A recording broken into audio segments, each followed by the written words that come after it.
The cold was different here. Steve Rogers had survived the frozen waters of the North Atlantic. He had endured Hydra's mountain fortresses, Siberian winters, the biting wind off the Alps during the worst months of 1944. He knew cold the way a soldier knows an old enemy, by name, by temperament, by what it wanted from you if you let it. But this cold was different. This cold had intent. He came to consciousness face down in snow that tasted of iron and pine, his shield half buried beside him, its vibranium surface unmarked by whatever had deposited him here. The last thing he remembered was the quantum tunnel flickering, a shimmer at the edge of his vision that felt wrong in the way that only impossible things feel wrong. Not frightening exactly, but deeply, structurally incorrect, like a sentence that ends before its. And he had reached for the controls. Then there was nothing. Then there was this. Steve pushed himself upright and took inventory the way Bucky had always teased him for. Methodical, unhurried, starting with his own body before cataloging the world around it. Suit intact. Shield secure. No broken bones, though his ribs ached with the suggestion of impact. He was in a forest, or what remained of one, ancient trees stripped bare by a winter that felt less like a season and more like a permanent condition. Snow fell in slow, spiraling columns through air so still it seemed held in place by intention. Somewhere distant, a wolf howled. Then two more answered. Then silence swallowed them all. He stood and turned a slow circle. The tree line broke to the north, and past it, impossibly, absurdly past it, rose a wall. Not a wall in any sense Steve's architecture-informed Brooklyn memory could readily process. A wall the color of bad dreams, blue, white, and mammoth, climbing so high into the low sky that its upper edge dissolved into cloud. He had seen the cliff faces of Norway. He had scaled the sides of fortified Alps positions. This made those feel like garden borders. Whatever civilization had built that structure had done so not to mark a boundary, but to make a theological argument.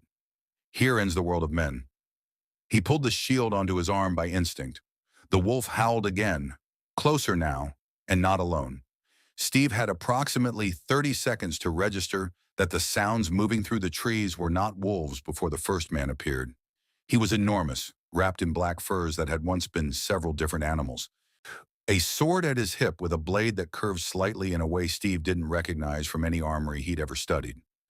Behind him came four more, all similarly dressed, all equally large, all equally suspicious.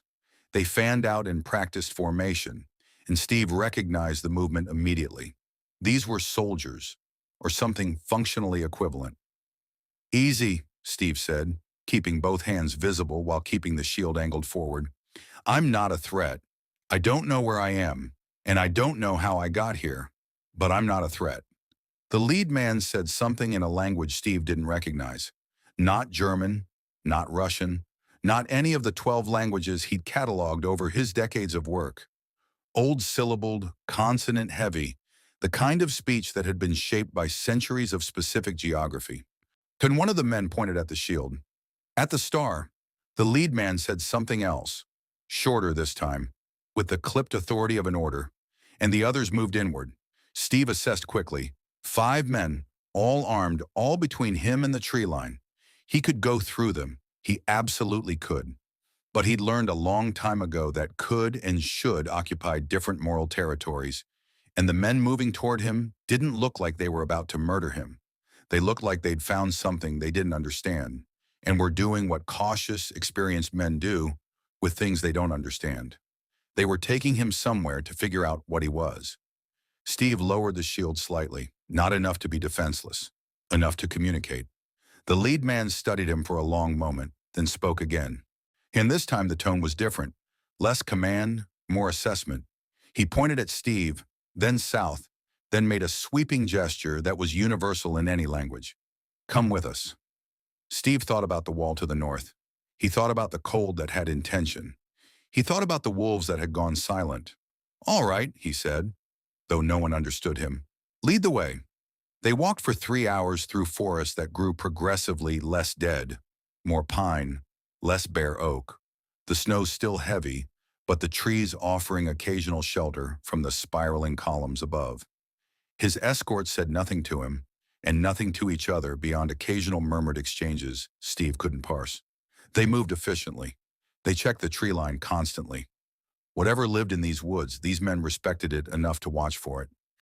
By the time the forest broke and the castle appeared on the horizon, gray stone towers rising from a hill, banners snapping in wind, Steve couldn't feel this far down, a dire wolf sigil he'd have no context for until later. The cold had settled into him in a way his enhanced metabolism was still calculating how to handle. Not dangerous, not yet, but significant, as if the land itself was reserving judgment. The village below the castle walls watched him pass with the particular expression of people who have learned that strangers rarely bring good news. A blacksmith stopped mid-hammer. Children vanished behind mothers. A boy of perhaps 8 stared at the shield with an expression not of fear, but of frank, wondering recognition, as if he'd seen something like it before, in a story someone told him once. And the story had not been a happy one. Steve kept his face open, his posture non-threatening, his pace matched to his escorts. In every occupied country he'd walked through, in every village liberated or merely passed through, he'd learned that the first minutes mattered more than anything that followed. You were being read before you spoke a word. Your body was your first sentence. He tried to make it a good one. The castle gates opened. His escort led him through a courtyard where men trained with swords in the gray morning light. Real training, the kind that left bruises and occasionally something worse. The kind Steve recognized from the grimmer corners of his own past. A man watched from an upper walkway, tall and dark-haired, and carrying authority the way some men carry weapons, naturally without display. The man looked at Steve, at the shield, at Steve again. Then he descended the stairs toward him, and Steve's escort straightened in the way soldiers straighten when someone important approaches. And Steve understood that whoever this was, the next conversation would matter considerably. The man stopped 3 feet away. His eyes were the color of the castle walls, gray, careful, honest in the particular way of people who have decided honesty is the only armor worth wearing. You are not from any land I know, the man said, in English. Accented but clear. Steve blinked. No, he said, I'm really not. And yet you carry yourself like a soldier. I am a soldier. The man nodded slowly, as if this confirmed something he'd suspected. I am Eddard Stark, Lord of Winterfell, Warden of the North. He paused. Who are you? Steve met his gaze.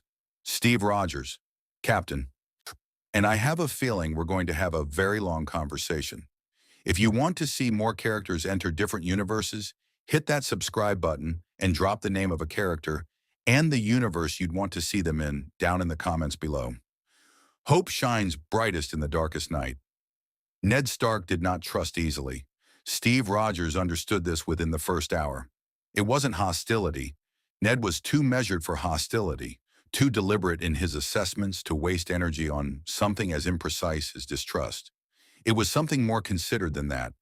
It was the careful watchfulness of a man who had learned, at significant personal cost, that the world rewards those who look before they step. He listened to Steve's account in his great hall, the war against Hydra, the ice, the decades of frozen suspension. Who were the quantum mechanics that had deposited him in a world he couldn't name? And he listened the way good commanders listen, which is without interruption and without the false reassurance of premature belief. When Steve finished, Ned was quiet for a long moment. You speak of sorcery, he said finally. Science, Steve corrected, though I understand the distinction may not be meaningful here. In the North, we have learned not to dismiss things because we cannot explain them. Ned glanced at the shield propped against the bench beside Steve. That symbol. My men who found you, the one called Harwin, he said the boy Bran dreamed of a man with a star on his chest 3 nights before you appeared. Steve absorbed that without comment. He'd been in enough strange situations to know when adding words made things worse. And I won't pretend to understand how you came to be beyond the wall, Ned continued, but I know what a soldier looks like, and I know what an honest man looks like. He paused. They are rarer than either should be. I've noticed, Steve said. That unexpectedly produced something close to a smile from Eddard Stark. Brief like winter light through cloud cover, gone before you could fully register it. You'll stay as my guest. You'll want for nothing. But I'll ask you to remain within Winterfell until I've had time to consider what your presence means." Steve thought about refusing. The instinct was there. He didn't love being contained, never had, and the request carried the polite architecture of a command. But he looked at Ned Stark and made the assessment he'd been trained to make in occupied territories and allied courts alike. Is this a man whose judgment I can provisionally trust? The answer, reluctantly and somewhat to his own surprise, was yes. "All right," Steve said, "but I'd like to be useful while I'm here. I don't do well with nothing to do." "I suspected as much." Ned rose. "My master-at-arms, Sir Roderick, is training the household guard at dawn. I imagine he'd appreciate an additional perspective." What followed was 4 days that taught Steve Rogers more about this world than any conversation could have managed. He sparred with Winterfell's guards, carefully at first, calibrating his strength the way he always did in situations where revealing the full extent of his capabilities would create problems he didn't need. He was still formidably better than anyone he faced, but he softened it enough that the men found the sessions challenging rather than demoralizing. Sir Roderick watched with the eyes of a man who had seen enough swordsmen to know when he was watching something categorically different, but said nothing beyond technical critique. He ate in the Great Hall and listened. A captain's most essential skill, the one nobody wrote about in the dispatches. Listening. The conversation of a castle told you everything about the castle. Its anxieties, its loyalties, its unspoken agreements. What he heard at Winterfell's tables was a world in the process of being politically destabilized. A king was coming. A king who was Ned's oldest friend, and about whom Ned's household spoke with the particular careful neutrality of people who respected their lord's loyalties, while privately holding complicated feelings about their object. He met the children. Robb, eldest, with his father's gravity and something warmer burning underneath it.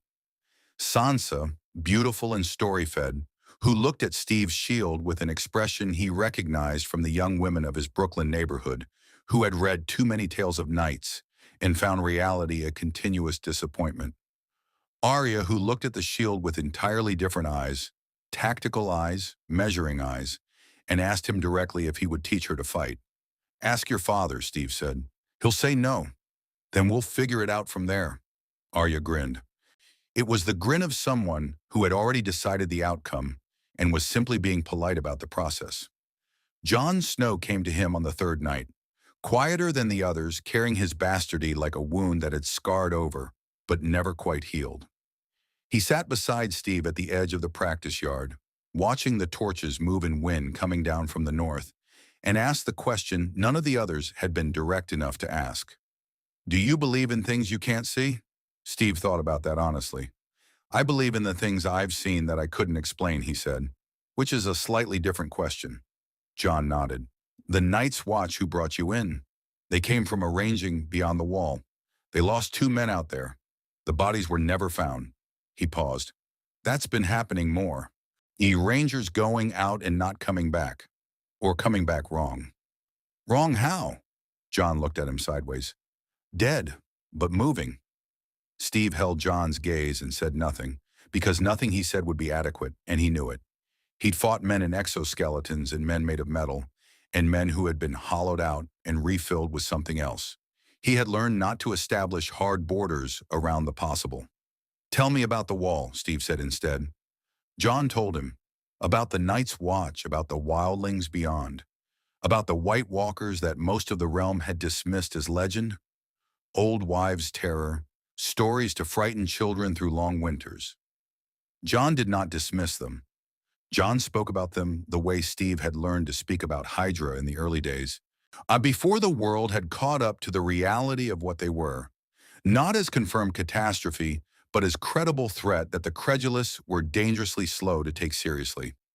By the time Ned's household began preparing for the king's arrival, Robert Baratheon, first of his name, who was traveling north to offer his oldest friend the position of Hand of the King, Steve had mapped enough of this world's architecture to feel something cold and clarifying settle into his chest. This was not a world in political difficulty. This was a world at the beginning of a catastrophe it couldn't see clearly enough to prevent. The kingdom was fractured, the crown deeply compromised, and to the north of an impossible wall, something was building in the cold with the patience of things that do not need to hurry because they have already won every version of the future that history has written. Steve had seen this before, not the supernatural specifics, but the shape of it. The way people argued about succession and gold debts and dynastic marriages while the actual threat assembled itself in the dark. He had watched good men walk into that pattern and get eaten by it. He thought about Ned Stark's honest eyes and felt the particular dread of someone who recognizes a good man about to be destroyed by a world that does not reward goodness, only power, and the willingness to use it without hesitation. The king's banners appeared on the King's Road the following morning. Robert Baratheon arrived like a force of nature that had once been genuinely dangerous and had since gone to seed. Loud, warm, vast in every dimension, trailing the smell of wine and the particular energy of a man who had been magnificent once and still occasionally remembered it. He saw Steve in Winterfell's courtyard, took in the shield, the star, the bearing. His eyes sharpened in a way that suggested the man behind the excess was still in there somewhere. "Ned," Robert said without looking away from Steve. "Who in the seven hells is that?" Ned Stark, beside him, had the expression of a man who had been asking himself the same question for 4 days. "That," he said carefully, "is a complication I am still working to understand." Robert Baratheon laughed, the enormous, when unself-conscious laugh of a man who had never been required to perform enjoyment because he actually felt it. "I like him already." Steve Rogers looked at the king of this broken, beautiful, doomed kingdom and thought about what Peggy Carter had told him once, in a briefing room in London, before a mission that had no clean outcome. The job isn't to fix everything. The job is to do right by the people in front of you and trust that it adds up.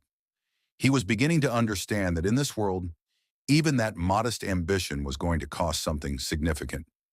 Melisandre came to him on the third night after the king's arrival, which meant she had waited long enough to observe, but not so long as to suggest uncertainty. Steve recognized the timing as deliberate. He dealt with enough intelligence operatives to know when an approach had been calculated. She found him in the practice yard, working through the shield drills he'd developed over decades. The rotational throws, the edge blocks, the catching rhythms that kept his muscles honest and his mind quiet. The torchlight caught the vibranium surface and scattered it in directions that plain metal wouldn't have managed. And Steve had noticed throughout his days at Winterfell that people watch the shield the way people watch fire, involuntarily, helplessly, with the particular attention reserved for things that seem to generate their own meaning. Melisandre watched differently. She watched the shield the way a navigator watches stars. "You move like a man who has died," she said. Abrion continued anyway. Steve caught the shield on its return arc and turned to face her. Red robes, red hair, the kind of physical presence that announced itself before the person arrived. Her eyes were doing something he'd seen before in certain debriefing rooms, looking at him and simultaneously consulting some interior source that had its own information about him. "I've been told that," he said. "You're with the king's party." "I serve the Lord of Light." She moved closer, and the torch nearest her seemed to lean slightly in her direction. Probably his imagination. Probably. "Ruller, who is the one true God, whose enemy is the great other, whose war is the only war that matters?" She stopped at a distance that was carefully calibrated to be intimate without being aggressive. "You know about that war, Captain. Not by those names. Nay, but you know it." Steve studied her.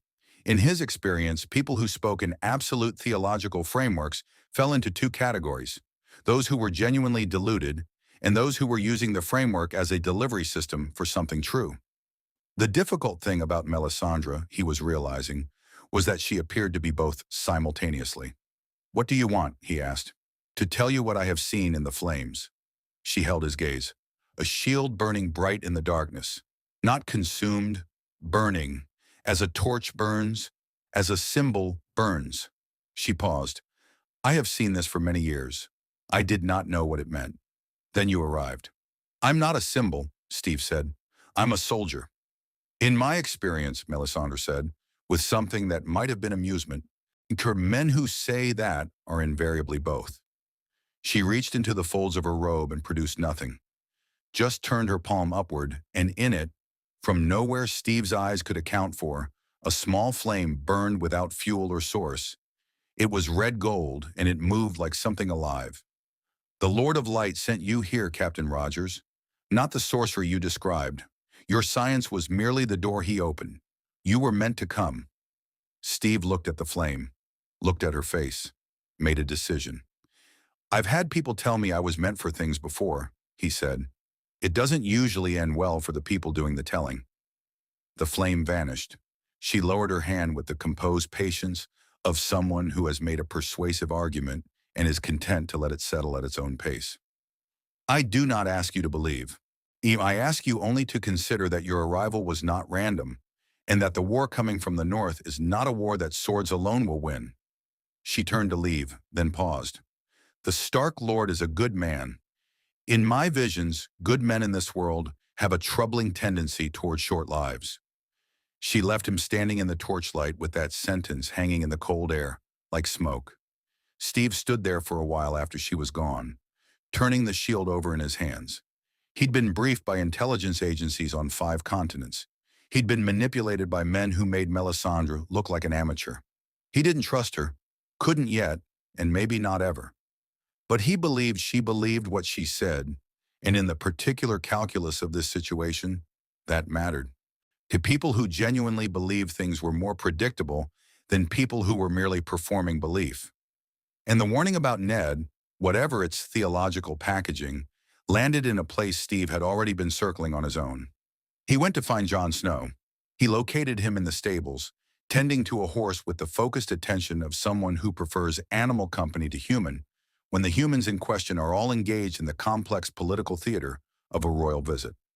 Jon looked up when Steve entered, registered his expression, and set down the brush. She spoke to you, Jon said. It wasn't a question. She did. Steve settled onto a hay bale with the ease of someone who has rested in considerably worse places. She seems convinced I'm here for a reason. Melisandre is convinced of many things. Jon's voice was carefully neutral. She's also often right, which makes her considerably more dangerous than if she were simply wrong. What do you know about the Lord of Light? Jon considered. Enough to be uncomfortable. There's power in it, real power, not just priestcraft. Thoros of Myr, a red priest who rides with the Brotherhood without banners, he has brought men back from the dead. He said this last part with the deliberate flatness of someone reporting an uncomfortable fact. I've met men who witnessed it, men whose honesty I trust. Steve absorbed this. In another context, another world, he would have filed it under investigate further before accepting. Here, in a world where winter carried intention and walls reached into clouds, his threshold for the extraordinary had shifted considerably. She warned me about your father. Jon's jaw tightened. She's been warning everyone about everyone.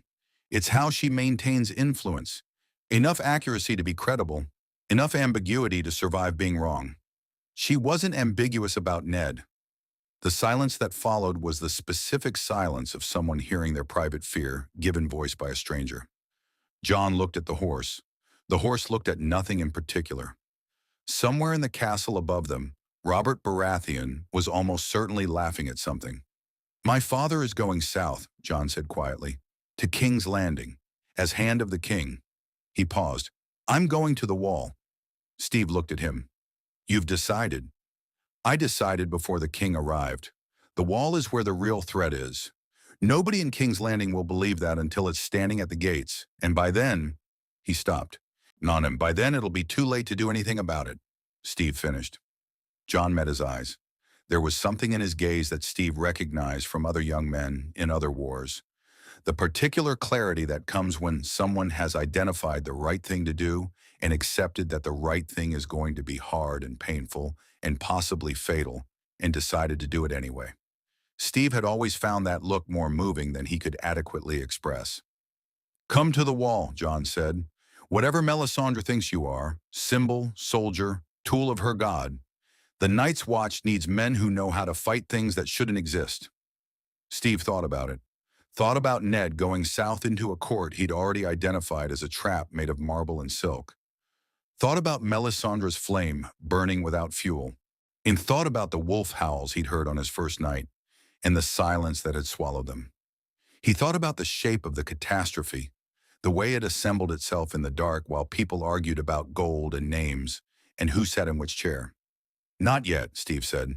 Your father goes south. I think I need to see what he's walking into before I decide where I'm most useful. John studied him. You're worried about him.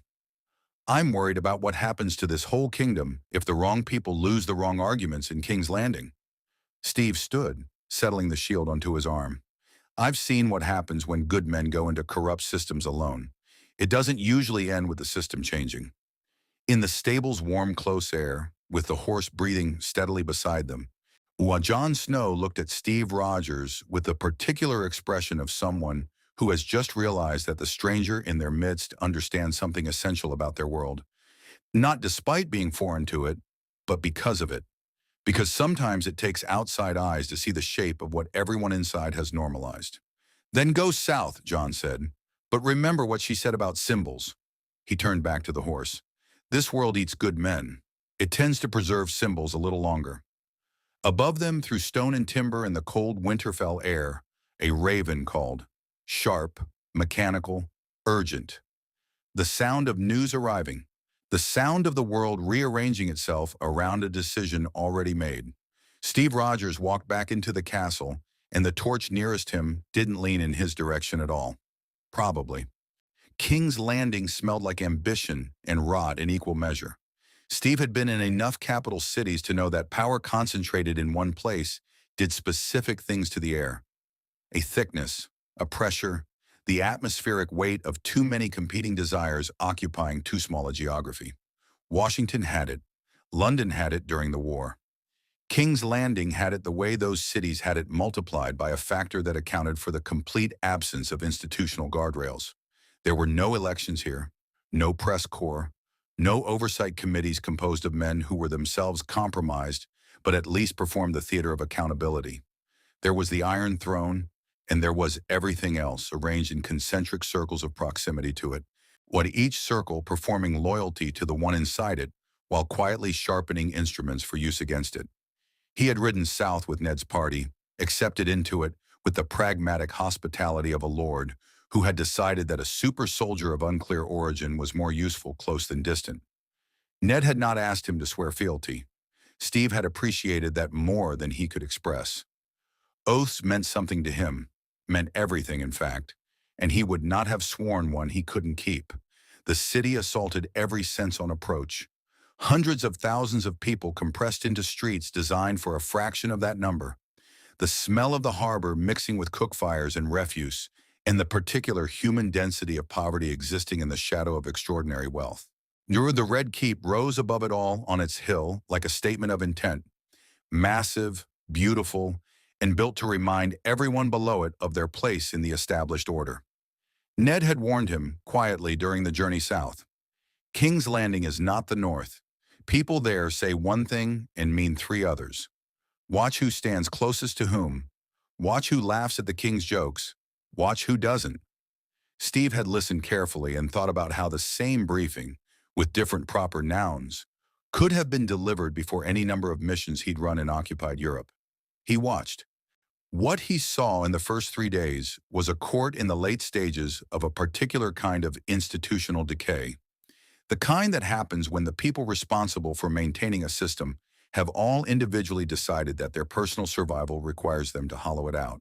The small council was a collection of brilliant men who had each separately concluded that the kingdom's interests and their own were best served by the same tactical approach: control information, cultivate the king's weaknesses, and position themselves for whatever came next.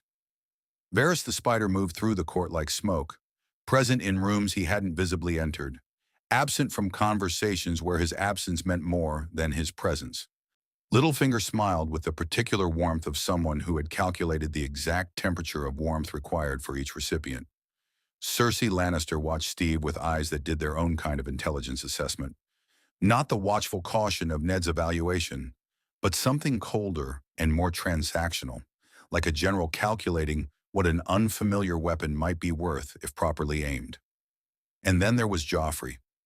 Steve had met bullies, had been on the receiving end of them for the first 13 years of his life, before the serum, before the shield, back when he was a skinny kid from Brooklyn whose body couldn't cash the checks his mouth kept writing. He understood the psychology, the cruelty that came from weakness armored in power, in the particular viciousness of someone who had never experienced genuine consequence, and so had never developed the parts of character that consequence builds. He had encountered men like this in the war, usually in positions of inherited authority, and he had learned to manage them with a specific combination of patience and strategic firmness. He was not prepared for Joffrey Baratheon. It happened in the throne room 4 days into their arrival, during a session of court that Steve had attended as part of Ned's retinue. A craftsman had been brought before the throne on a complaint that Steve couldn't follow through the archaic legal language, something about a debt or a failed commission. Oh, the man was frightened in the specific way of people who understand they are in a system that doesn't operate according to any principle they can predict. Joffrey wasn't listening to the case. He was watching Steve. Specifically, he was watching the shield, with the expression of a child who has seen a toy he wants and is already calculating how to take it. The craftsman finished speaking. Joffrey waved a hand, dismissive, theatrical, and pronounced a punishment so disproportionate to whatever the actual offense was that the room absorbed it in a beat of collective silence before the court moved on. The craftsman was led away. The court moved on. Nobody said anything. Steve looked at Ned beside him. What in Ned's face was doing the things Steve had learned to read in 4 days of observation. The controlled neutrality of a man suppressing what he actually thought, because this was not the place to express it. His jaw was set. His hands were still. Steve made a decision that he recognized, even as he made it, as potentially unwise. He stepped forward. Not far, not dramatically, just enough to shift the geometry of the room, enough that the action was registered by Joffrey on his throne, by Cersei behind him, by Littlefinger at the council table, by Varys, who was somehow present despite Steve not having seen him enter.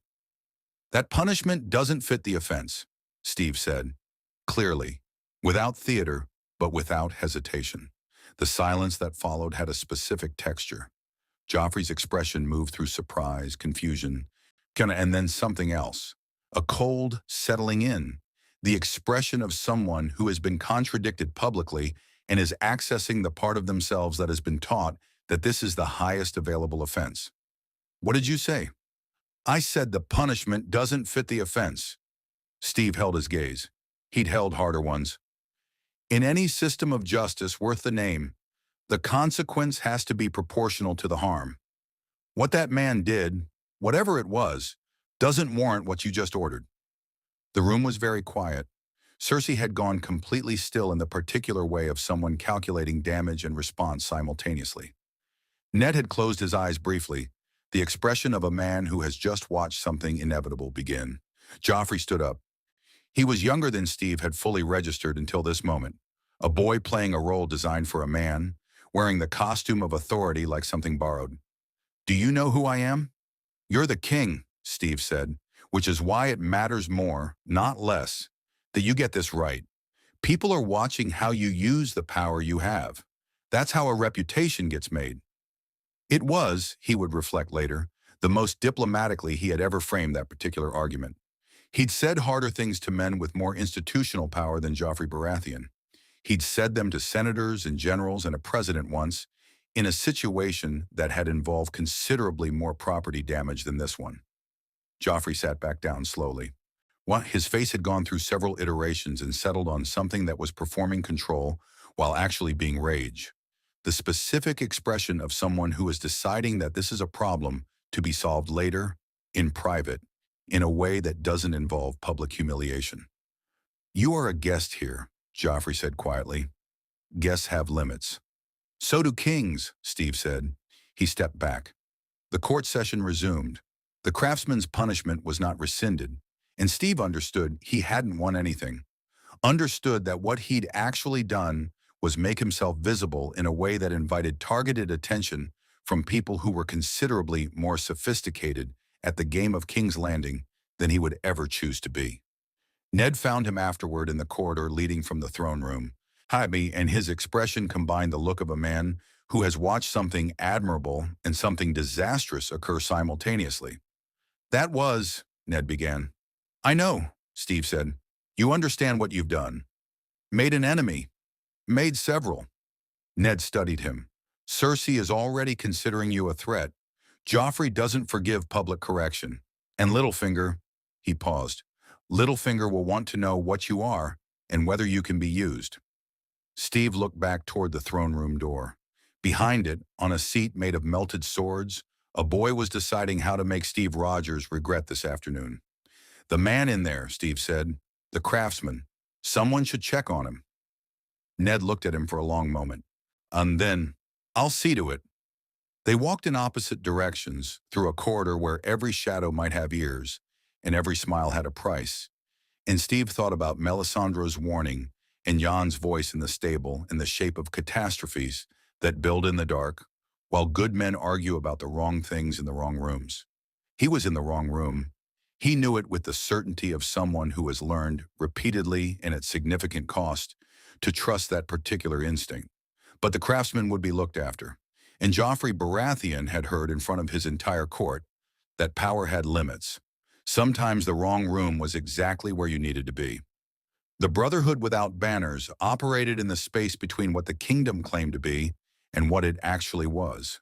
Steve found them 6 weeks after King's Landing, right after Ned Stark had been taken by the Gold Cloaks on a charge of treason that Steve had seen assembling itself in the court's machinery with the terrible, slow clarity of a man watching a bridge collapse from too far away to stop it. He had not been there when it happened, had been in the city's lower quarters, following a lead on the craftsman's whereabouts, a habit of follow-through that Ned had gently called admirable, and that had, in this instance, kept him out of the Red Keep at the critical moment.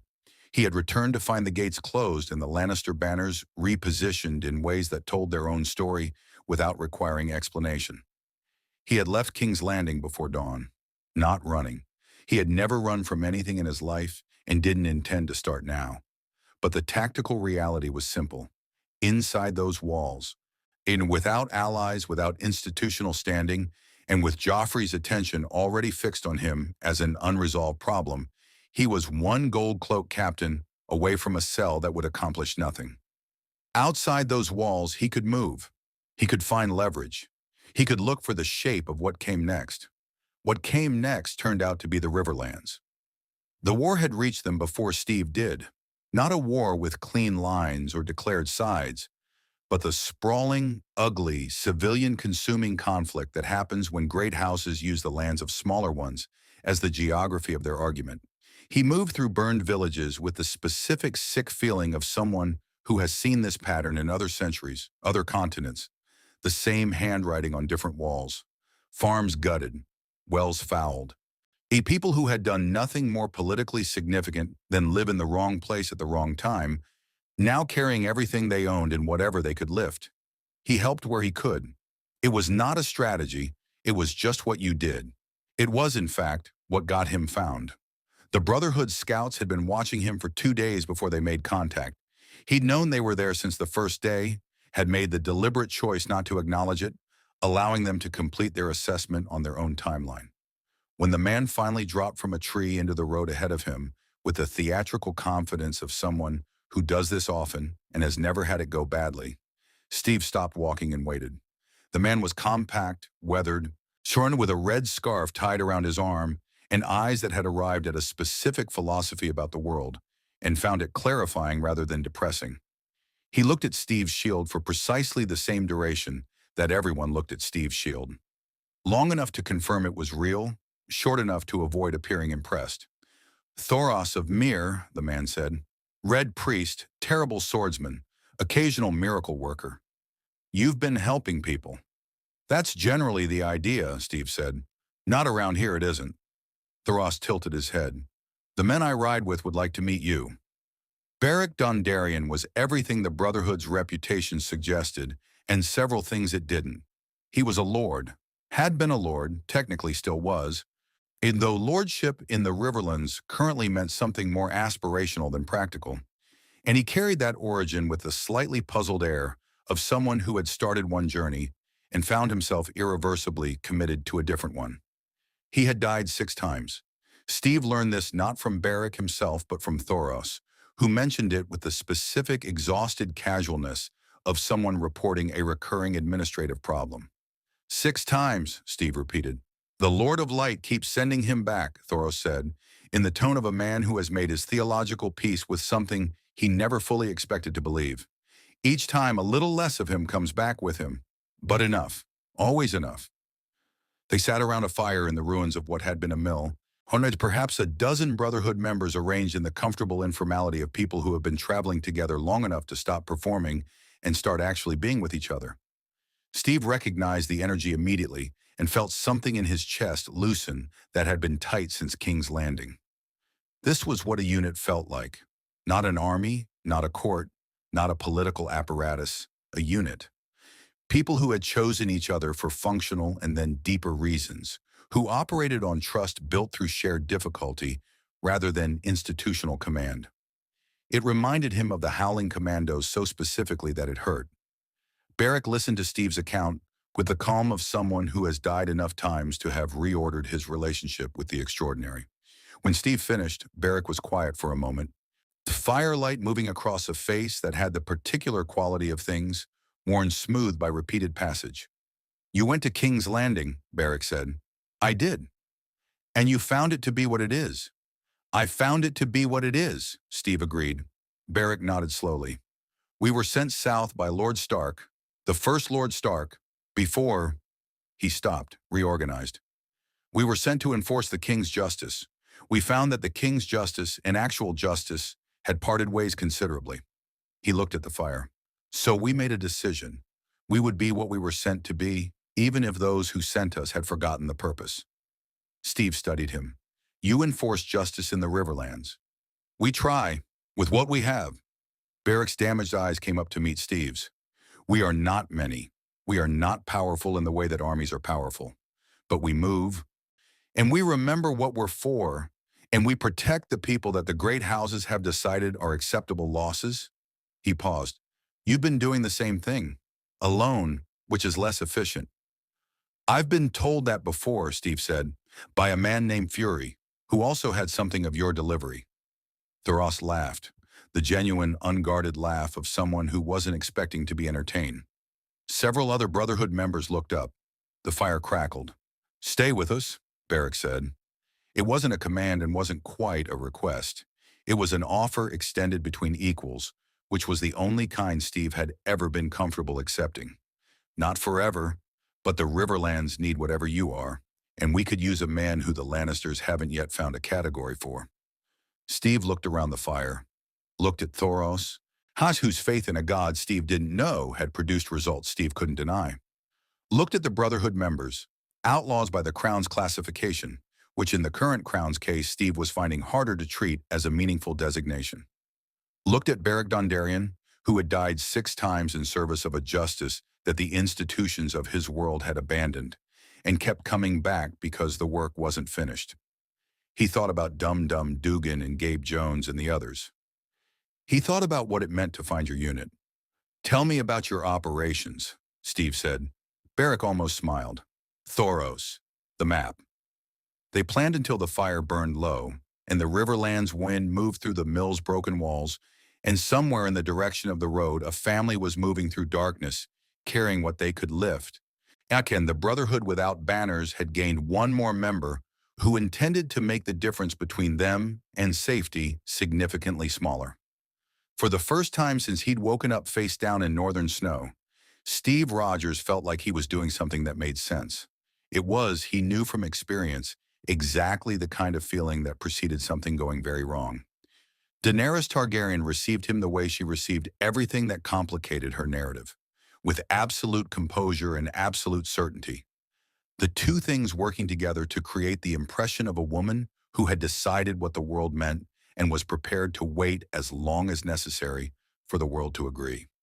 She had crossed the narrow sea by the time Steve found his way to her encampment, the Brotherhood's intelligence networks having tracked her movements with the particular effectiveness of people who had learned to maintain information channels through a war that kept redrawing its own map.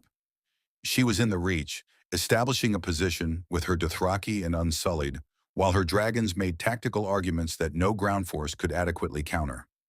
The camp, when Steve approached it under a flag of parley, the Brotherhood's red scarf, which meant little to Dothraki outriders, but which he held up anyway because the gesture mattered to him even when its content didn't translate, was enormous, disciplined, and organized with the efficiency of someone who had learned military administration from scratch and had proven to be naturally gifted at it. They took the shield immediately. Not aggressively, with professional thoroughness, too Unsullied moving to relieve him of it, with the coordinated precision of soldiers who had been trained to leave nothing to chance. Steve let them take it. He'd learned long ago that the moment of disarmament told you more about an organization than almost anything else. How it was done, whether the people doing it met your eyes, whether the procedure felt like security or like theater. These soldiers met his eyes. The procedure felt like security. They returned the shield 20 minutes later before he was brought to her. He appreciated that too. Daenerys was seated not on a throne, but at a campaign table covered in maps. Missandei beside her, and Tyrion Lannister slightly behind, which Steve registered with a specific alertness he reserved for unexpected variables. On Tyrion he had heard about in King's Landing, spoken of with the particular complex contempt that families reserve for members who refuse to be what the family requires. He looked like a man who had survived his circumstances by being considerably smarter than anyone who had tried to use those circumstances against him, and he was looking at Steve with an expression of frank intellectual interest that Steve found, despite himself, immediately engaging. Daenerys studied him with violet eyes that were doing their own version of the assessment Steve had received from Ned Stark, from Melisandre, from Beric. Each person reading him through the lens of what they needed him to be. She was reading him through the lens of what he could offer and what he might cost. "You traveled with the Brotherhood without banners," she said. Not a question. For a time. And before that, King's Landing. You contradicted my nephew in open court. The ghost of something moved across her face, not quite a smile. Several people I trust have described that moment with considerable pleasure. I said what needed saying. Yes. She folded her hands on the map table. People who say what needs saying are either very valuable or very dangerous, depending on whether they're saying it in service of the right cause. She held his gaze. I am that cause, Captain Rogers. The liberation of Westeros from those who have corrupted and stolen it. The return of justice to people who have been ground beneath the boots of Lannisters and their allies. She paused. Your shield. That symbol. My advisors tell me that wherever you've traveled in the Riverlands, people remember it. Or that burned villages speak of a man with a star on his chest who helped them move, helped them survive, helped them find food. She leaned forward slightly. I can give that symbol an army. I can give it dragons. I can give it the force to make the difference permanent instead of episodic. Steve looked at her, then at Tyrion, whose expression had become carefully neutral in the way of someone who knows a critical moment when they're standing in one, then back at her. What would you want in return? He asked. Loyalty, she said. Not subservience. I'm not asking you to stop thinking or stop speaking. I've seen what happens when advisors stop speaking, and I have enough yes men to last several dynasties. Something in her voice shifted. Less performance, more actual person. Wait, I'm asking you to believe that what I'm building is worth building, and to stand with it. And if I believe that what you're building has problems, then I want you to tell me. Her eyes were steady. I have survived things that would have destroyed most people, Captain. I am not fragile. Steve was quiet for a moment. In another time, another war, this would have been a different conversation, an offer of resources and alliance in exchange for service to a cause that was, in many of its specifics, genuinely just. Daenerys was not wrong about the Lannisters. She was not wrong about what the Riverlands had suffered, what the small folk had endured, what the Iron Throne's current occupants represented. He had seen the evidence personally, and it had not been subtle. But he had also watched her across the evening meal, which he had been invited to as a gesture of continued good faith.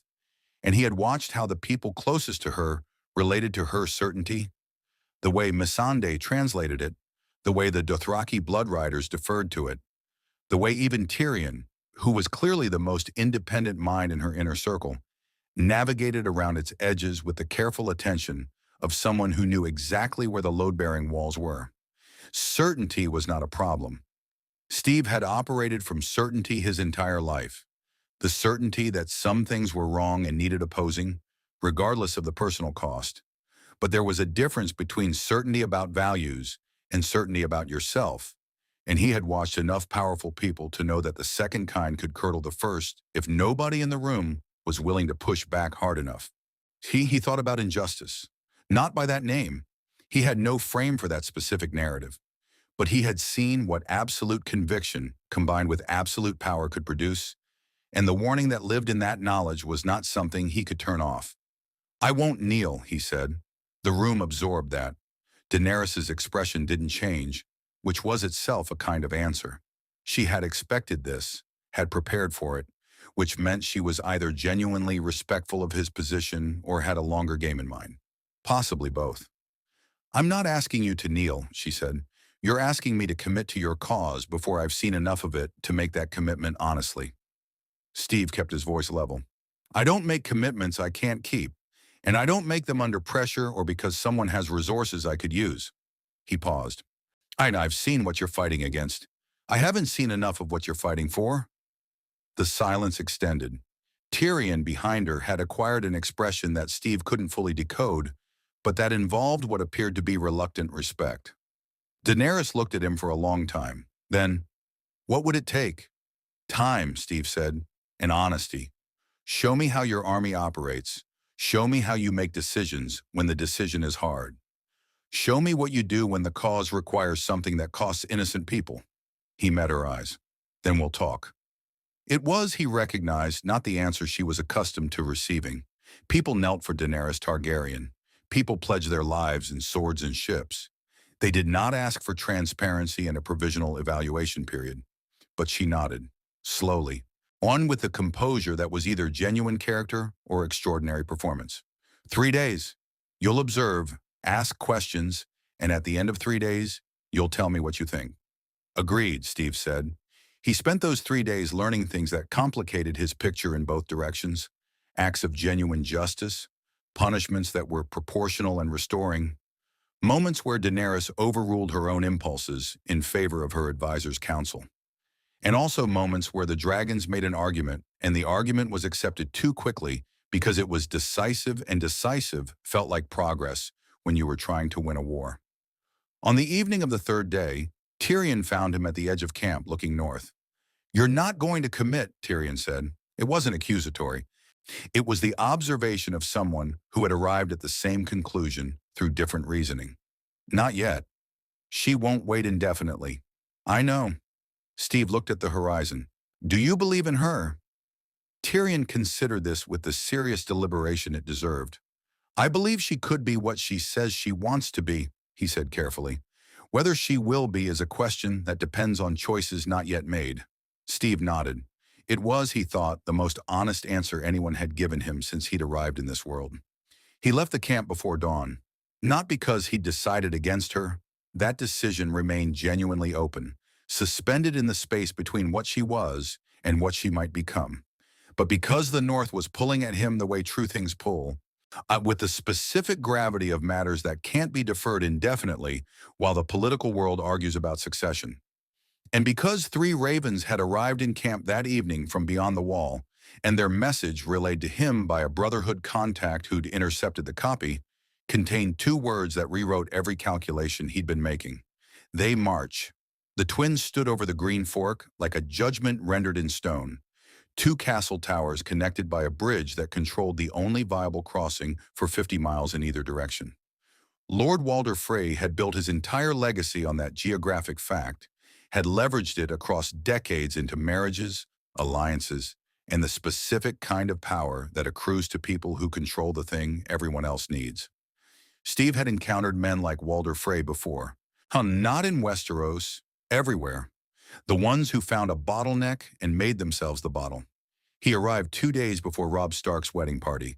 The Brotherhood's intelligence had given him the shape of it 3 weeks earlier, delivered by a contact whose hands shook when she described what she'd heard. Not from fear of the information, but from the particular visceral horror of information that arrives too late to feel theoretical. A conspiracy assembled across houses, sealed in secret correspondence, designed to end the Northern Rebellion not on a battlefield, but at a feast table. The guest right violated, the musicians with weapons beneath their instruments, the arrangement between Walder Frey and Roose Bolton and Tywin Lannister, one whose capacity for cold strategic brutality Steve had spent enough time adjacent to in King's Landing to recognize as genuine and absolute. He had ridden hard. He had not ridden hard enough. 2 days was not enough time to extract Robb Stark from a political commitment already made, a marriage alliance already announced, a journey already underway with the full apparatus of Northern honor invested in its completion. Steve understood this on the first day of his arrival in the area, when he'd tried to reach Robb's outriders and been turned back by men who didn't know him, didn't trust him, and had their lord's very specific instructions about maintaining the dignity of the occasion. So he spent those 2 days thinking about the hardest question he'd faced since arriving in this world. And he sat with it the way he'd learned to sit with hard things, not circling around the edges, not constructing elaborate frameworks that created the illusion of complexity to avoid the actual point.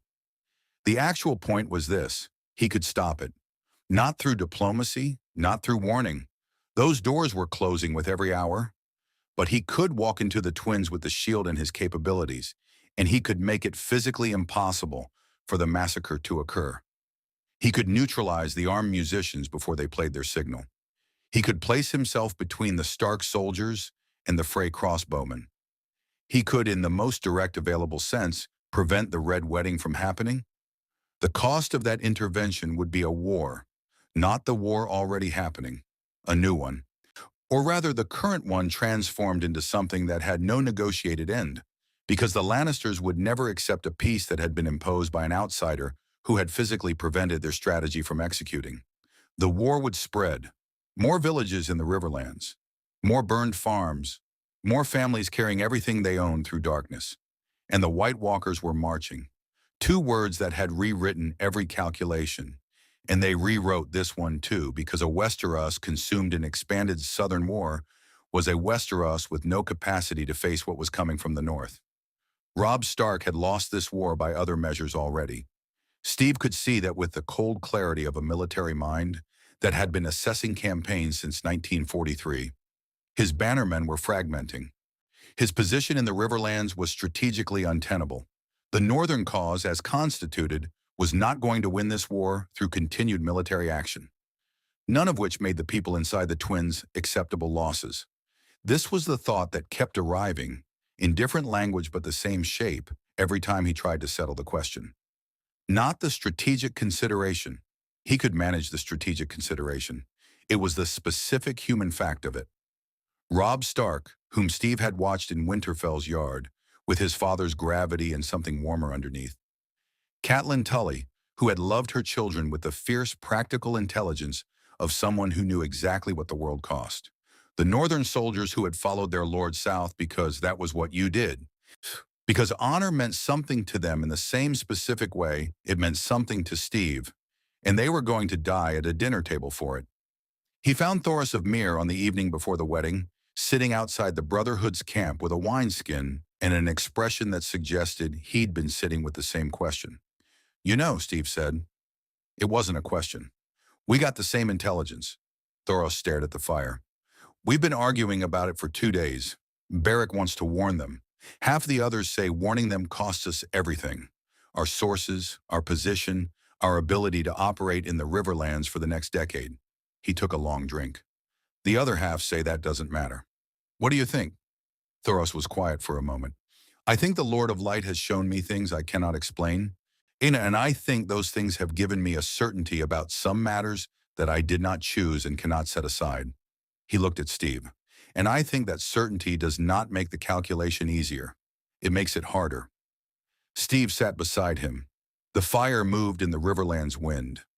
Somewhere to the north, past the Neck and past Moat, Kalene and past Winterfell's gray towers, past the wall itself, something was moving through eternal winter with the patience of things that have no reason to hurry. "I'm going in," Steve said. Thoros looked at him. Not to stop it completely. I can't. Not without consequences that make everything worse. He said it the way you say things you've concluded are true but wish were different. But I can get some of them out. Specific people. In the ones whose survival matters most to what comes after. He met Thoros's eyes. The White Walkers are marching.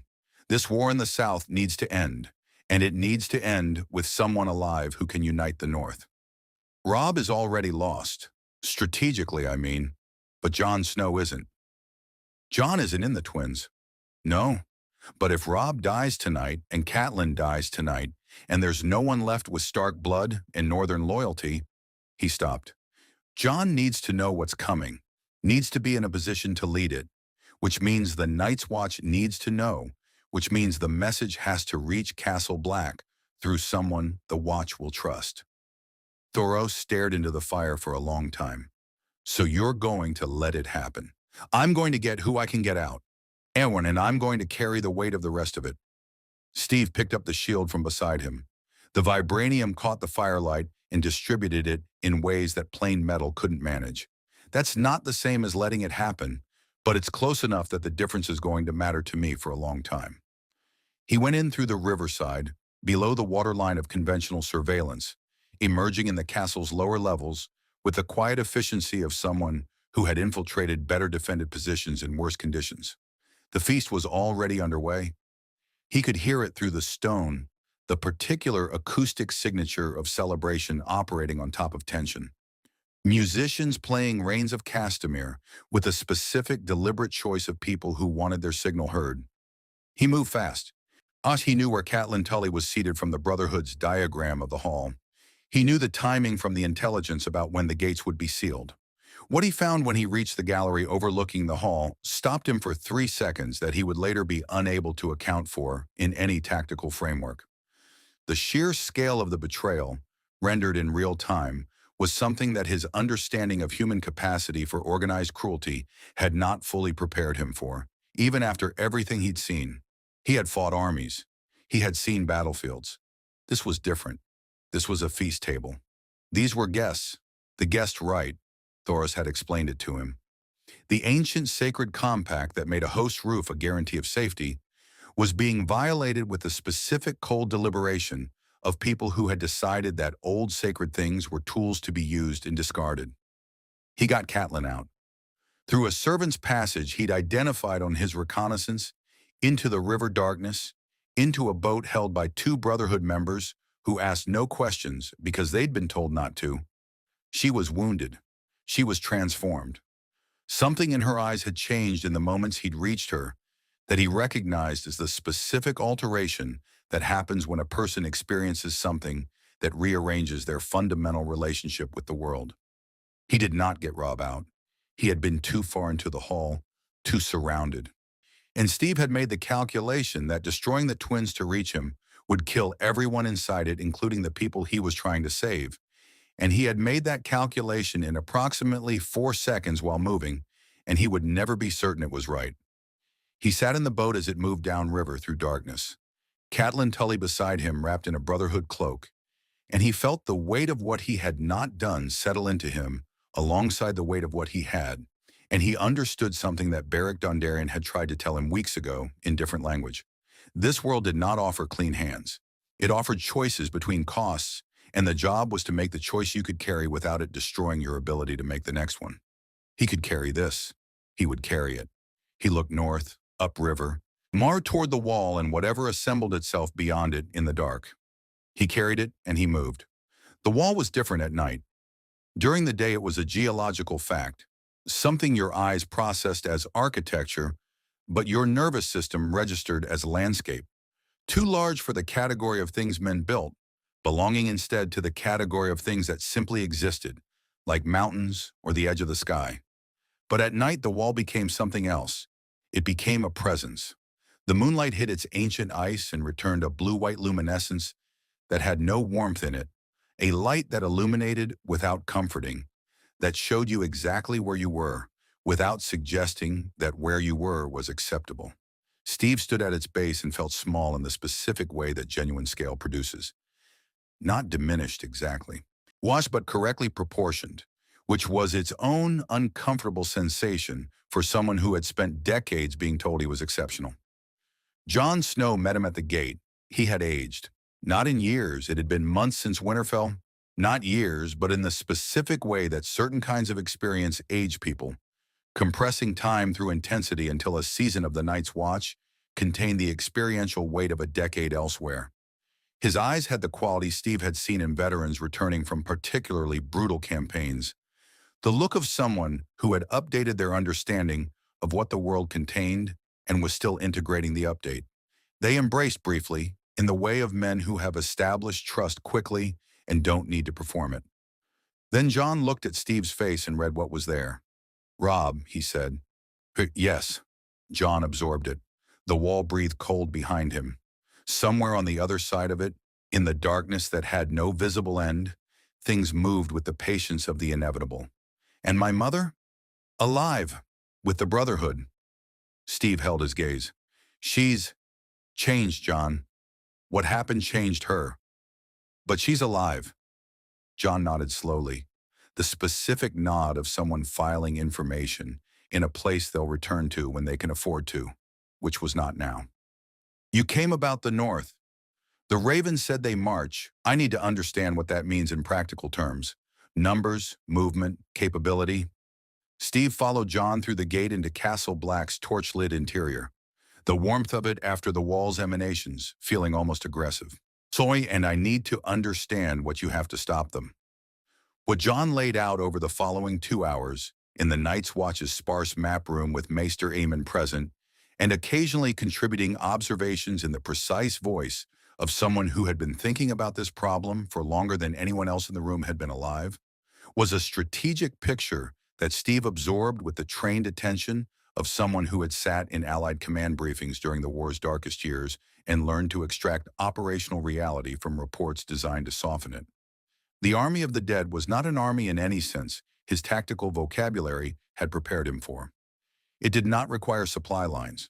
It did not experience fatigue or morale degradation or the thousand logistical frictions that limited conventional forces. It grew through attrition in the most literal available sense. Every soldier it killed became a soldier it gained. Its commander, the Night King, demonstrated tactical intelligence that went beyond instinct, adapting to obstacles, choosing ground, moving with a patience that suggested either vast strategic vision or the simple advantage of an entity for whom time operated differently. Against this, a Night's Watch reduced by decades of institutional neglect to a fraction of its necessary strength. Wildlings north of the Wall, potential allies if the political will existed to forge the alliance, which it did not yet, not fully. Castle Black's walls, which would be meaningful against conventional assault and would be a minor inconvenience to an army that included giants and the animated dead. Sonar and one vibranium shield whose interaction with White Walker Magic Steve had not yet fully tested. That last point was the reason Maester Aemon leaned forward. "You encountered them," the old man said, not a question. "Once, briefly, south of the wall, during a Brotherhood ranging." Steve set the shield on the table. In the torchlight, its surface had the particular quality he'd noticed on his first night, the way it distributed light in directions plain metal wouldn't manage. "One of their generals, a walker, not a white, tried to touch the shield. To take it, I think, as a tactical measure." He paused. "When it made contact with the vibranium, the walker's hand damaged, not destroyed, but damaged in the same way dragon glass damages them." The room was very quiet. "The material," Aemon said carefully. "It is not of this world." "No. Then it carries no resonance that the White Walker's magic was designed to counter." The old man's blind eyes moved in the direction of the shield with the particular attention of someone whose other senses had compensated comprehensively for the one that was gone. "Their power is ancient, Captain Rogers. It was built in opposition to specific things: fire, dragon glass, Valyrian steel, things of this world that carry their own magical heritage. Your shield carries none of that heritage." A pause. "Which means it carries none of the vulnerability." Jon was looking at the shield. "How much dragon glass do we have?" "Not enough," Steve said, because he'd already asked that question and received that answer. Which is why I need to talk to you about Daenerys Targaryen." That conversation took another hour and covered ground that was simultaneously strategic and deeply personal for John, in ways Steve tried to navigate with the care the situation required. The Targaryen queen had dragons, had armies, had the resources that the wall's defense needed with a directness that made the political complications feel almost beside the point. Almost, but not quite, because this world had taught Steve repeatedly that the political complications were never beside the point. They were always the point. They were the thing that determined whether the right resources reached the right place in time or didn't. She'll want something, John said. She'll want acknowledgement, Steve said. Support, a united North behind her claim. He paused. No, she might be worth it. She might not. I haven't finished deciding. But the wall needs what she has, and the wall's need is more urgent than my uncertainty about her long-term intentions.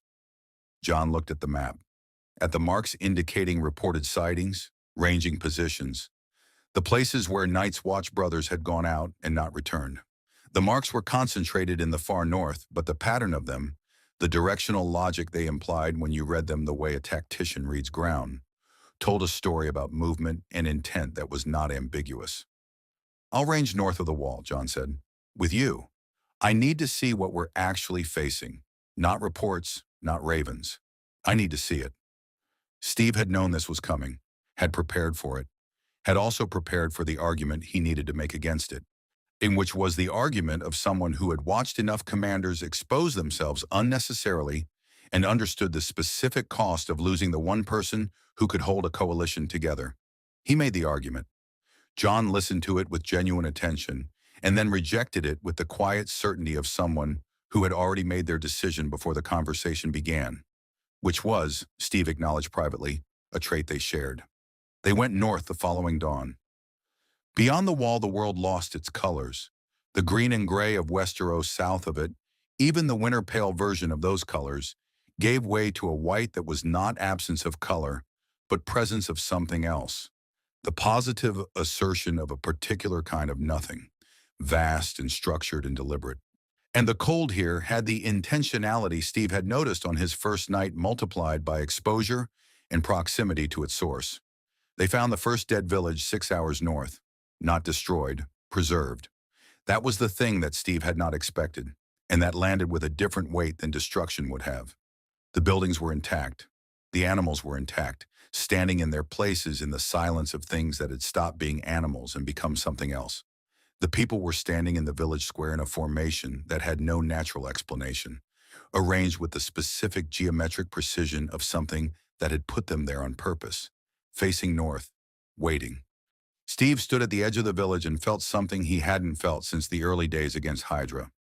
The specific cold recognition of an enemy that was not merely powerful, but philosophically opposed to everything he stood for.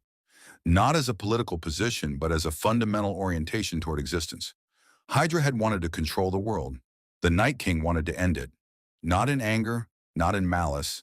That was the part that settled into Steve's chest with the heaviest weight, in the simple declarative logic of something that believed death was the completion of all things rather than their interruption. Then the standing dead turned. All of them. Simultaneously, in the absolute silence of things that no longer needed to breathe, and looked directly at Steve Rogers. He raised the shield. Jon Snow was already moving, he dragon glass blade in hand, and the long night's true education was beginning, out here in the white world north of everything, where the only light was what you brought with you, and the only warmth was what you refused to let the cold take. The shield caught the first walker's strike, and the vibranium sang, a sound Steve had never heard it make before. A resonance that moved through the dead air, like something remembered, like something this frozen world recognized against its will. He pressed forward, into the cold, into the dark, into the shape of the fight that this world had been assembling since before any living person could remember. Something Steve Rogers had learned across decades of impossible situations. You don't calculate. You just do them. He did them. The long night came to Winterfell like a verdict. Not with the drama of weather, no storm preceded it, no theatrical darkening of skies that might have given the living time to read the signs and steel themselves. It arrived instead with the quiet finality of something that had been patient long enough and had decided that patience was finished. The temperature dropped first in the hours before dawn, dropping past anything the Norse veterans recognized as winter into something categorically different. The cold of a world being unmade degree by degree, the cold of the Night King's presence moving south of the wall for the first time in living memory, in recorded memory, in any memory that the Maester's books contained. Steve stood on Winterfell's battlements beside Jon Snow and watched the darkness gather at the tree line and understood. Not with the specific certainty of someone who has faced genuine existential threats before and knows how they feel different from the ones that merely seem existential, that this was the real thing. This was the fight that everything else had been preamble for. The weeks between the ranging and this moment had been the most operationally dense of his time in Westeros. The coalition assembled through a combination of Jon's legitimacy, Steve's strategic pressure, and the particular accelerant of a threat so large that it temporarily suspended the political calculations that had been consuming everyone's energy. Daenerys had come, had brought her dragons and her armies, and the specific complicated hope of someone who wanted to be a liberator, badly enough that the wanting was itself a kind of power. Steve had sat across from her in Winterfell's war room and watched her listen to the Night Watch's accounting with genuine horror, the composure cracking just enough to reveal that underneath the queenly certainty was a person who could still be moved by the scale of what was coming. He had made his decision about her in that moment, not a full commitment. He still held that in reserve, still believed the question of what she would become deserved more evidence than he had. But enough of a decision to stand beside her forces and coordinate with her commanders, and accept that for this fight, this specific existential fight, the question of her long-term intentions was subordinate to the immediate necessity of survival. Brienne of Tarth was on his left, Jaime Lannister on his right, which would have been an impossible sentence 3 months ago and remained a strange one now. But this world had a way of assembling its paradoxes in the most operationally inconvenient configurations.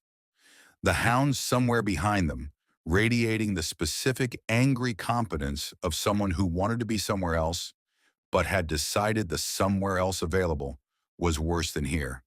The whites came first. They always came first. Steve had learned this north of the wall, had built it into every defensive calculation. The dead in their thousands, the walkers' expendable advance, designed to exhaust defenders and consume dragonglass and break the psychological coherence of anyone who hadn't yet fully accepted what they were seeing. Against ordinary forces, this strategy was devastating. Against people who had been briefed, drilled, one-positioned, it was still devastating, but survivably so. The shield moved through the night like a second torch. Steve had discovered in the ranging that the vibranium's resonance against walker-adjacent magic was not merely a defensive property, that when the shield struck whites, the impact carried something that the dead found harder to absorb than conventional force. Not dragon glass, not Valyrian steel, not fire. Something else. Something that belonged to no magic system this world had built its defenses around, and so had found no defense built against it. He used it, fully, without reservation, without the careful calibration of strength he maintained in situations where he needed the people he was fighting beside to continue trusting him after the fight was finished. This was not that situation. This was the situation where you spent everything you had because the alternative was a world with no situations left.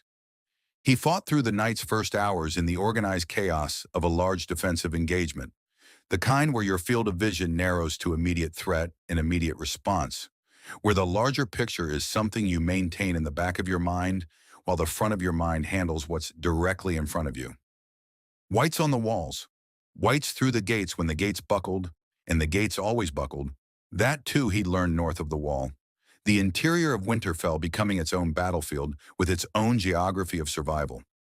He heard one of the dragons scream overhead, a sound that had no adequate comparison in his experience. The kind of sound that rewrote the category of what sound could be. And the night lit orange gold for 30 seconds as dragonfire consumed a section of the dead army that had been breaking through the eastern approach. He felt the heat of it from inside the walls. He used those 30 seconds to reset, to find the pressure points, to locate John in the chaos and exchange the look that combat-paired soldiers exchange when they need to coordinate without time for language. Then the Night King arrived. The temperature dropped again, a second drop beneath the first, which Steve would not have believed possible if he weren't experiencing it. The dead stopped moving, not destroyed, paused as if a puppeteer had frozen mid-performance to address something more important. The silence that followed the constant noise of the engagement was so absolute it had its own physical weight. Steve turned toward the sound of something that wasn't sound, a pressure, a wrongness in the air above the castle that his enhanced senses registered before his eyes confirmed it. The Night King descended from his dead dragon with the composed authority of a general who has fought this battle across centuries and knows how it ends. His eyes found Steve across the courtyard distance with the specific directness of someone who has identified the variable in their calculation and is now addressing it. He raised his hand. The dead around the courtyard began to rise again, the ones already killed, the ones that Dragon Glass and Valyrian Steel had put down, the ones that Steve's shield had struck and scattered, or the ones that had no walker magic in them rose. The ones that had been touched by the shield's vibranium resonance did not. The Night King registered this. Steve watched him register it, watched the ancient face make the calculation that ancient faces make when they encounter something outside their existing model of the world. The pause was brief, a second, perhaps two. Steve threw the shield. Not a full combat throw. He'd learned in the ranging that close-range deflection was more effective against walkers than ranged impact, that the resonance required contact rather than the kinetic force of the impact itself. But the Night King had raised his hand, and Steve had watched enough of this particular gesture to know what it preceded. And the throw bought 3 seconds by forcing the Night King to redirect attention to the vibranium arc crossing the courtyard toward him. 3 seconds was enough. Arya Stark came from the shadows. Steve had known she was there, had positioned himself specifically to give her the approach angle, had coordinated with John in the 30-second window of Dragonfire light, using the look that combat-paired soldiers exchange. He had watched Arya Stark in Winterfell's yard with her water-dancing moves and her frank tactical eyes, and he had understood what she was in the same moment she'd understood what he was, which was the moment they'd first spoken. She was the kind of soldier who operated in the spaces that conventional forces created and couldn't fill. The Night King shattered, not dramatically, with the abrupt, almost administrative finality of something that had been structurally compromised, revealing that fact all at once. The dead fell simultaneously, every white in every corner of the engagement collapsing where they stood. The puppeteer's strings cut at the source. The silence that followed was the most profound Steve Rogers had ever experienced in a life that had contained significant silences. It was the silence of people who had been certain they were dying and had not died, and didn't yet trust the not dying enough to respond to it with anything louder than breathing. He caught the shield on its return arc. Beside him, Jon Snow was looking at the sky as the darkness began, very slowly, to differentiate itself from the east. The first suggestion of dawn not as warmth, but as the mere fact of light returning, which was, when in this particular moment, everything. Daenerys landed nearby, dismounting with the careful movement of someone managing an injury she was refusing to acknowledge. She looked at Steve across the courtyard with an expression that had shed every layer of composed, queenly certainty down to something raw and human and exhausted and real. He nodded at her. She nodded back. It was not a pledge. It was not a commitment to any political future or dynastic arrangement. It was the acknowledgement that passes between people who have survived the unsurvivable together. The recognition that they had both been in this specific darkness and had come through it, and that whatever came next between them would be built on that foundation rather than on the calculations that had preceded it. Brienne appeared at his shoulder, then Haim, then the Hound, who looked at the fallen dead with an expression that combined profound relief with profound resentment, which Steve was coming to understand was this man's baseline relationship with most things. "Is it finished?" Brienne asked. Steve looked at the fallen dead, at the sky lightening by increments, at the faces emerging from Winterfell's interior, survivors cataloging themselves, the living finding each other in the half-dark with the specific, desperate gratitude of people who hadn't been certain they would. He thought about Lex Luthor in Darkseid and every enemy he'd ever faced who represented the same fundamental argument, that the living were a problem to be solved, that free will was a vulnerability to be exploited, that the appropriate response to the existence of other people was domination or elimination. So he thought about what Peggy had told him, about the job being to do right by the people in front of you. He looked at the people in front of him. "The Night King is finished," he said. "The rest of it," he paused. "The rest of it is still waiting." He was right. South of Winterfell, beyond the Neck, beyond the Trident, in the capital city built on a hill and defended by the gold and calculation of a family that had survived everything Westeros had thrown at it by never confusing power with principle, Cersei Lannister was very much still waiting. And in the burned villages of the Riverlands, in the Brotherhood's camps, in the memory of a feast table where the guest right had been violated in front of Steve Rogers while he made the hardest calculation of his time in this world, there were still accounts that history had not settled. The long night was over. The long day was just beginning. The Great Hall of Winterfell had never been built for quiet. It was a room designed for the collective noise of a household in full operation, the overlap of voices, the percussion of cups and plates, the specific acoustic signature of people who lived together in close proximity and had stopped performing their living and simply done it.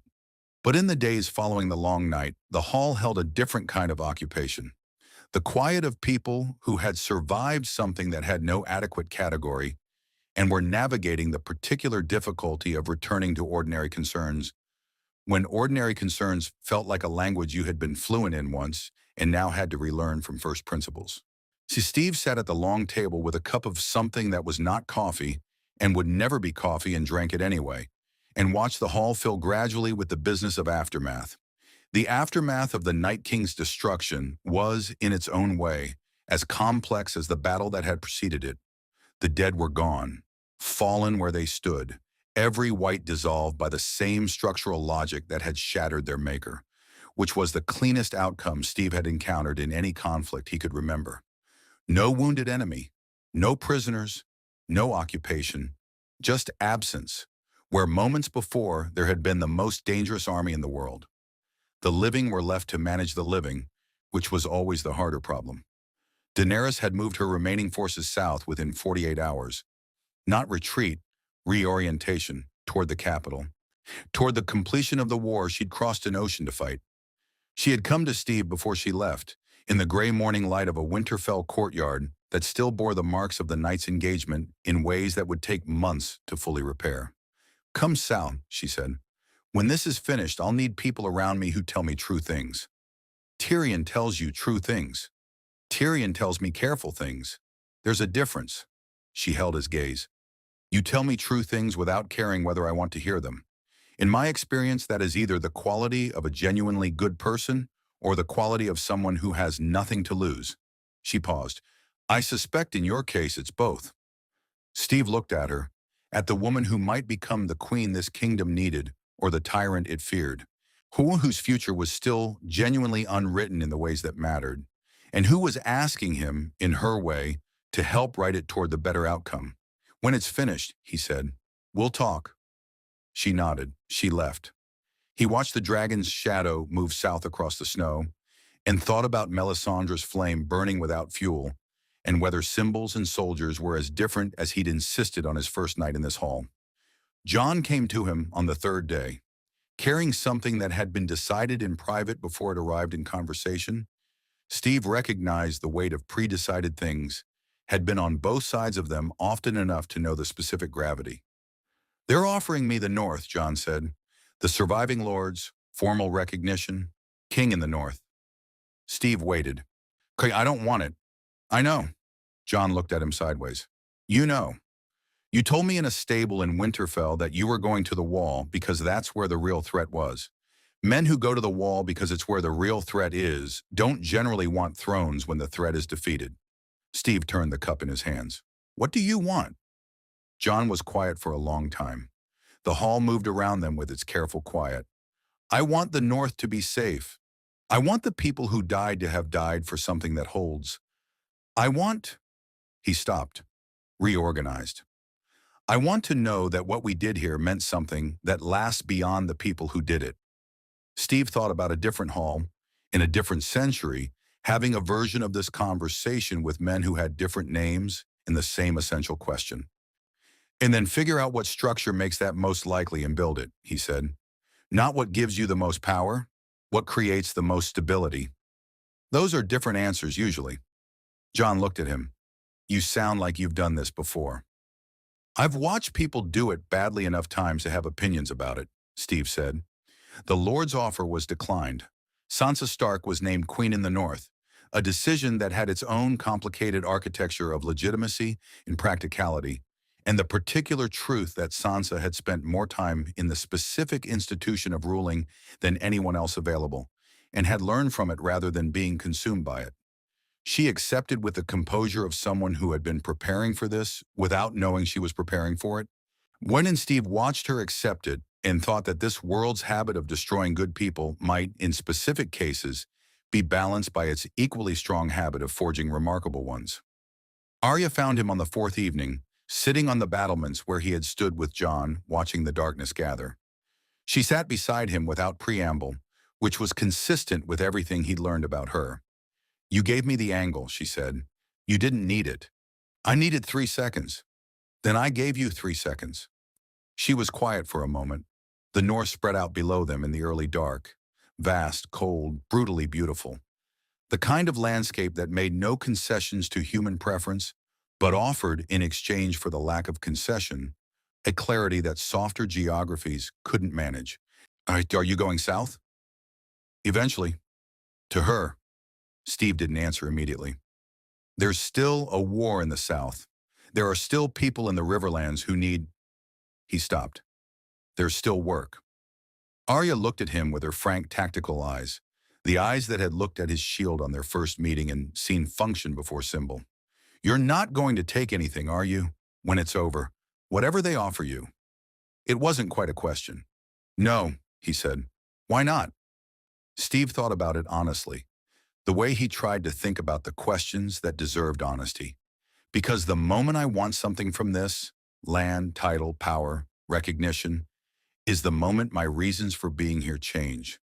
And once those reasons change, everything I do changes with them. He looked out at the north. The job is the job. Not what the job gets you. Arya absorbed this. Beric said something like that once, about the Brotherhood. Beric's a smart man. He's died 6 times. Smart people make expensive choices, Steve said. She almost smiled. The same smile from the practice yard in the early days of Winterfell, the one that had already decided the outcome and was being polite about the process. Then she stood, and the smile resolved into something more serious. The expression of someone who has something to say and has decided to say it. The people south of the wall, she said, in the Riverlands, the ones the Brotherhood protects. She paused. They know about the shield. They've been passing it between them, the story of it. The star. The man who helped them move through the dark. She looked at him directly. You told me you're not a symbol. I'm not. You don't get to decide that, Arya Stark said. Symbols aren't what you call yourself. They're what people carry when they have nothing else. She left him with that. He sat on Winterfell's battlements for a long time after, the shield across his knees, the north breathing its enormous cold patience below him. The stars emerged in the way they emerge in places far from city light, not appearing but revealing themselves, as if they'd been present all along and were merely becoming visible. He thought about what she'd said, thought about burned villages and the Brotherhood's camps, and Catelyn Tully wrapped in a cloak on a river in darkness, and the craftsman in King's Landing, whose name he'd never learned, and the 30 seconds of dragonfire that had bought him the window he needed. He thought about the shape of everything that remained. Cersei and the capital and the Southern War, and Daenerys' uncertain future, and the Riverlands that still needed protecting, and Jon Snow somewhere below him, making decisions about what came next. He thought about Peggy's voice saying, "Do right by the people in front of you, and trust that it adds up." He stood. settled the shield on his arm with the familiar weight of something that had been part of him long enough to feel like an extension of intention rather than a piece of equipment. The North was safe. This battle was finished. The rest of it was waiting. He went to find Thoros because the Brotherhood needed to know what came next. And what came next required the kind of people who moved through the spaces that armies and lords and queens couldn't reach.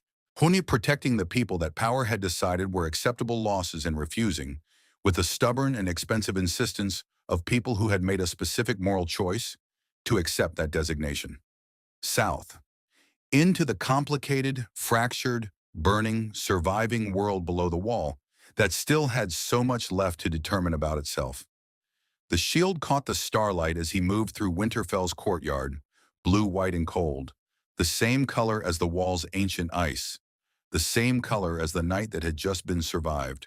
It distributed the light in directions plain metal couldn't manage, in the villages of the Riverlands and in the capital's shadow, and in the places where ordinary people carried stories because stories were what remained when everything else had been taken. The tail of the Star Soldier was already moving faster than he was. That was not his doing. He had not chosen it and could not control it and would not have designed it. But Arya was right. He didn't get to decide. Some symbols outlast the intentions of the people who become them. Some lights, once lit in the dark, stop belonging to the person holding the torch. Steve Rogers walked south through Winterfell's gate into whatever the world offered next, carrying only what he'd arrived with: the shield, the values, the stubborn and expensive and apparently unkillable insistence that the job was the job and the job was never finished. Behind him, he carved into nothing more permanent than the stories people told each other in the dark.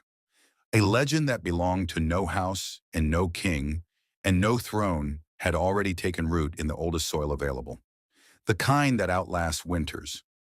The war in the South resolved itself in the complicated, imperfect way of wars that involve too many competing, legitimate claims and too much accumulated damage to produce genuinely clean outcomes. Daenerys took the capital.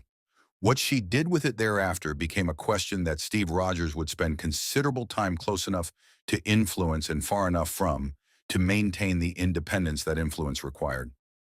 Jon Snow went north again, beyond the wall, into the vast spaces where the free folk lived and where the absence of the dead had left an open geography that needed reimagining.